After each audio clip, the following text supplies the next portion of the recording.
Hello, welcome to everyone in this video. This is our lecture number 80.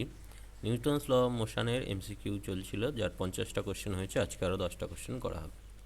প্রথম question আমাদের বলছে যে ফোর্সের ভ্যালু দিয়ে দিয়েছে, বল ইকুয়ালস টু আমাদের দিয়েছে 6i cap minus 8j cap plus 10k cap. আর ত্বরণের মান দিয়ে দিয়েছে, ত্বরণ ইকুয়ালস টু দিয়েছে 1 মিটার পার সেকেন্ড স্কোয়ার। সেখান থেকে ভর বার করতে হবে। আমরা জানি F equals to M A, তাহলে ভর বার করতে গেলে এফ বাই এ করে দিলেই হয়ে যাবে। তাহলে এফের মানটা যদি আমরা বার করে নিই, তাহলে কি হচ্ছে root under 6 square plus 8 square plus 10 square. 6 square মানে 36, 8 স্কোয়ার হচ্ছে 64 আর 10 স্কোয়ার হচ্ছে 100। তাহলে এই দুটো মিলিয়ে 100, 100, 200 মানে হচ্ছে 10 রুট 2। ঠিক, তাহলে এম ইকুয়ালস টু কী হবে? এম ইকুয়ালস টু আমাদের হচ্ছে এফ বাই এ। এফ হচ্ছে আমাদের 10 রুট 2 বেরিয়েছে, আর এ হচ্ছে 1। তাহলে কত হয়ে গেল? 10 রুট 2 কেজি। 10 রুট 2 কেজি মানে অ্যান্সার কী হয়ে গেল? আমাদের option A is the correct answer. ঠিক আছে, নেক্সট কোশ্চেন দেখি। বলছে একটি হালকা সুতোকে একটি ঘর্ষণহীন পুরীর ওপর দিয়ে নিয়ে ওর এক প্রান্তে 6 কেজি এবং অপর প্রান্তে 10 কেজি ভর যুক্ত করা হয়েছে চিত্রের ন্যায়। তো সুতোর টান কত জানতে চেয়েছি। তো সেজন্য আমাদের ইকুয়েশন অফ মোশনটা আমরা লিখব। এখানে নিচের দিকে কি কাজ করবে? 6 ইন্টু জি, আর এখানে নিচের দিকে কাজ করবে 10 ইন্টু জি। ঠিক, টোটাল সিস্টেমটা এই দিকে আসবে এই অ্যাক্সিলারেশনে, যেহেতু এর ভর বেশি। তাহলে আমরা ইকুয়েশন অফ মোশনটা 6 কেজির জন্য যদি লিখি, 6 ইকুয়ালস টু হবে টি মাইনাস 6g, আর 10 কেজির জন্য লিখি 10 ইকুয়ালস টু হবে 10g মাইনাস টি। ঠিক আছে, এবার সুতোর টান জানতে চেয়েছে, তো আমরা রেশিও করে দিলে টান পেয়ে যাব, তাই না? তো এখানে আমরা 10/6 যদি করি, তাহলে এটা হবে 10g মাইনাস টি, আর নিচে হবে টি মাইনাস 6g। এ কেটে গেল, এখানে হচ্ছে আমাদের 5/3 ইকুয়ালস টু 10g মাইনাস টি, আর নিচে হচ্ছে আমাদের টি মাইনাস 6g। গুণ করে দিই, তাহলে 5t minus 5 6 30g equals to 3 10 30g minus 3t। এই 3tটা এপারে চলে আসবে, 8t ইকুয়ালস টু এখানে 3 3 60g। তাহলে t ইকুয়াল টু হয়ে যাচ্ছে এখান দিয়ে 60/8 ইন্টু জি।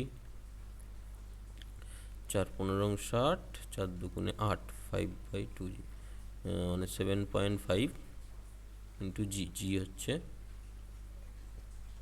ওই 9.8। 10 হলে 75 হতো, 75-এর একটু কম, 73.5। ঠিক আছে, তাহলে অ্যান্সার কী হয়ে যাবে? আমাদের option D is the correct answer. বুঝে গেল। নেক্সট কোশ্চেনে যাই। বলছে একটি গাড়ির ইঞ্জিনকে এত ত্বরণে দেওয়া হচ্ছে, ত্বরণ ইকুয়ালস টু আমাদের 4 মিটার পার সেকেন্ড স্কোয়ার। গাড়িটি যদি সমভরের আরও একটি গাড়িকে টানে, তাহলে উৎপন্ন ত্বরণ কত হবে? একটি গাড়ির ইঞ্জিন গাড়িটিকে এত ত্বরণ উৎপন্ন করে, গাড়িটি যদি সমভরে আরেকটি ইঞ্জিনকে টানে, তাহলে ত্বরণ কত হবে? দেখো, এখানে ফোর্সটা কত? Force equals to mass into ত্বরণ, মানে এইটা। ওই ফোর্সে আবার একটা সমভরের যদি টানে, তাহলে সেক্ষেত্রে ত্বরণ কত হবে? ফোর্স বাই তার মাস হচ্ছে কত? 2m হয়ে গিয়েছে। তাহলে m into 4 divided by 2m, that is 2 metre per second square, তাই না? তাহলে অ্যান্সার কী হয়ে গেল? Option C is the correct answer. Next question বলছে যে বলগুলি একই বিন্দুতে ক্রিয়া করে কিন্তু তাদের ক্রিয়ারেখা এক সমতলে থাকে না, তারা একতলীয় সমবিন্দু বল। একতলে থাকে না, তাহলে একতলীয় কী করে হবে? হবে না। একতলীয় অসমবিন্দু বল না, একতলীয় তো নয়ই। আচ্ছা, অসমতলীয় সমবিন্দু বল, অসমতলীয় অসমবিন্দু বল। তাহলে একই বিন্দুতে আছে কিন্তু তল আলাদা, তাহলে একতলীয় সমবিন্দু বল। এই অসমতলীয় একই তলে থাকে না মানে অসমতলীয়, আর একই বিন্দুতে আছে মানে সমবিন্দু। তাহলে অপশান কী হয়ে যাবে? অ্যান্সার সিটা ঠিক হয়ে যাচ্ছে, তাই না? নেক্সট কোশ্চেন কি বলছে? এবিসি সুতোগুনি দিয়ে 100 কেজি ভর এইভাবে ঝোলানো আছে ছবি অনুযায়ী। আচ্ছা, এখানে একটা ওয়েট ঝুলছে। তো সুতোর টান জানতে চেয়েছে, টি আর বি সুতোর টান। আচ্ছা, মানে টি প্রাইমটা জানতে চেয়েছে। তো এখানে আমরা ল্যামিস ফর্মুলা যদি কাজে লাগিয়ে দিই, অ্যাঙ্গেলগুলো খেয়াল করো, অ্যাঙ্গেলগুলো কী হবে?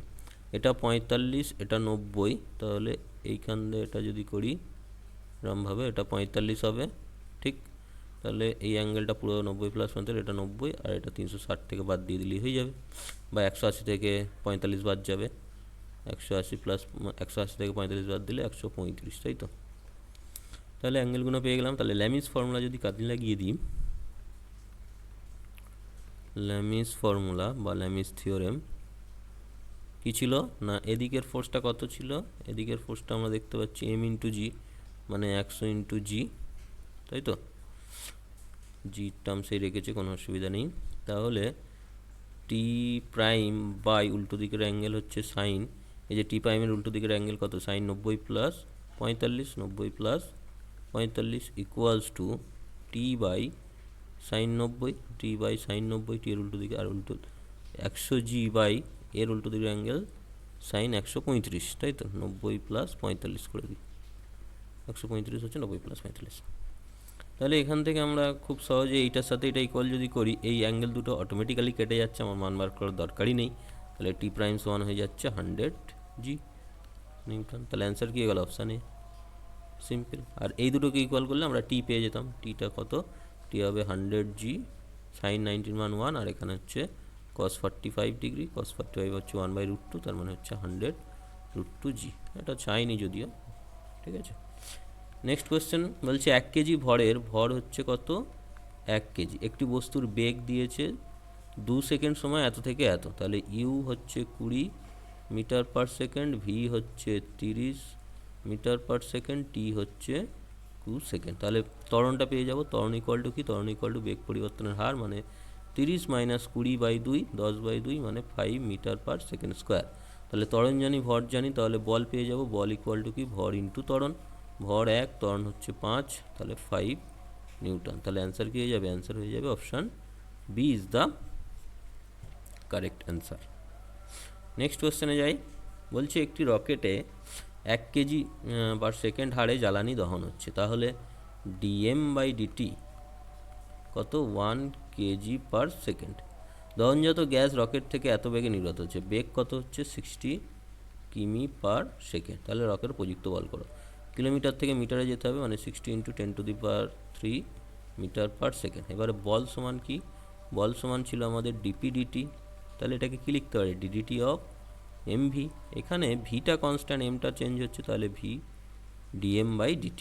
তাহলে ভি কত, এখানে ভি হচ্ছে 60 × 10⁻³ আর dm/dt কত 1, তাহলে কত হচ্ছে 6-এর পরে 4টে 0, 6-এর পরে 4টে 0, মানে অপশান ডি হচ্ছে অ্যান্সার, এত নিউটন। অ্যান্সার কী হয়ে গেল, option D is the correct answer. Next question যাই। বলছে একটি মসৃণ তলের ওপর দিয়ে 2 কেজি ভরে, তাহলে এম কত, 2 কেজি, বেগ করছে 8 মিটার পার সেকেন্ড। বল প্রয়োগ করে বস্তুটি 4 সেকেন্ডে স্থির হলো, মানে টি ইকুয়াল টু 4 সেকেন্ডে, এটা তাহলে ইউ ধরি, ভি কত হবে 0। তাহলে এখানে মন্দনটা কত, মন্দন হচ্ছে ভি মাইনাস বাই টি, তাহলে 8/4, মানে 2 মিটার পার সেকেন্ড স্কোয়ার। তাহলে এখানে প্রযুক্ত বল, ভর ইন্টু মন্দন, এখানে ভর হচ্ছে 2 আর এটা 2, মানে 4 নিউটন। তাহলে অ্যান্সার কী হয়ে গেল, অ্যান্সার হয়ে গেল option B is the correct answer. Next question বলছে এক ব্যক্তি চলন্ত ট্রেনে ইঞ্জিনের দিকে মুখ করে বসে আছে, এইদিকে হয়তো ট্রেন চলছে, এইদিকে মুখ করে বসে আছে একটা ব্যক্তি, ভালো কথা। তিনি একটি মুদ্রাকে ওপর দিকে ছুড়লেন, একটা মুদ্রাকে ওপর দিকে ছুড়লেন, মুদ্রাটি তার পিছনে গেল। খেয়াল করো, এই ট্রেনের মধ্যে যে মুদ্রাটা ওপর দিকে ছোড়া হলো, যে মুহূর্তে ছুড়েছে সেই মুহূর্তে ওর এই যে অনুভূমিক বেগ যদি ইউ থাকে সেইটাই থাকবে, ওই দিকে চেঞ্জ হবে না। এবার সেই অবস্থায় যদি ছোড়ে ইউ বেগে, তাহলে ও যদি ইউ বেগেই যেত তাহলে ওর হাতে পড়তো, যদি ইউ বেগের থেকে এর বেশি হয়ে যায় তাহলে মুদ্রাটা পিছনে পড়বে, আর যদি কম হয়ে যায় সামনে পড়বে। তাহলে নিশ্চয়ই এটা ত্বরণে যাচ্ছিল, ত্বরণে যাচ্ছিল, তাই জন্য পিছনে পড়েছে। তাহলে কি হচ্ছে, ত্বরণে সামনের দিকে ক্রমবর্ধমান বেগে যাচ্ছে, সামনের দিকে ক্রমহ্রাসমান বেগ, সামনের দিকে সমবেগে যাচ্ছে, পিছনের দিকে সমবেগ, তাহলে ত্বরণ মানে ক্রমবর্ধমান বেগ। তাহলে অ্যান্সার কী হয়ে যাবে, option A is the correct answer. বোঝা গেল? নেক্সট কোশ্চেন যাই। এটা কি বোঝা গেল, যদি এই বরাবর ইউ বেগে যায় এটা ছুটলো, দুজনে যদি একই বেগে যায় তো আবার ওর হাতেই চলে আসবে। যদি লোকটার বেগ বেড়ে যায় তাহলে ওর তো ইউ বেগ, যেটা উপরে ছুলেছে কয়েনটা, সেটা তাহলে পিছনে পড়বে, আর যদি বেগ কমে যায় তাহলে সামনে পড়বে, ঠিক আছে। নেক্সট কোশ্চেন, এত ভরের, তাহলে ভর হচ্ছে 0.25 কেজি, ক্রিকেট বল এত বেগে একটি ব্যাটে আঘাত করে এত সেকেন্ডের সময় একই বেগে ফিরে আসে, তাহলে বেগের পরিবর্তন কত হচ্ছে 10 10 20, মানে এই দিকে হচ্ছে 10, আবার আঘাত করে দিকে 10ই আসছে, তাহলে বেগের পরিবর্তন ডিভি যদি বলি 20 মিটার পার সেকেন্ড, আর টাইমটা আমাদের ডিটি টাইমটা দিয়েছে 0.01 সেকেন্ড। তাহলে এখানে যে ত্বরণ ডিভিডিটি যদি কাজে লাগাই তাহলে কত হচ্ছে 20/0.01, তাহলে দুটো শূন্য বেড়ে যাবে 20, মানে 2000 মিটার পার সেকেন্ড স্কোয়ার। তাহলে এখানে প্রযুক্ত বল কত, ভর ইন্টু ত্বরণ, ভর হচ্ছে 0.25 ইন্টু 2 1 2 3 এত নিউটন। তাহলে এর জন্য এখানে 100, মানে দুটো শূন্য কেটে গেল, আর 25 দুগুণে 50 আর একটা শূন্য, 500 নিউটন। অ্যান্সার হয়ে গেল অপশান ডি। আশা করি বোঝা গিয়েছে। কোথাও বুঝতে অসুবিধা হলে অবশ্যই কমেন্ট বক্সে কমেন্ট করবে। This is all about me, this is my contact detail, this is my YouTube channel. So take care, thank you.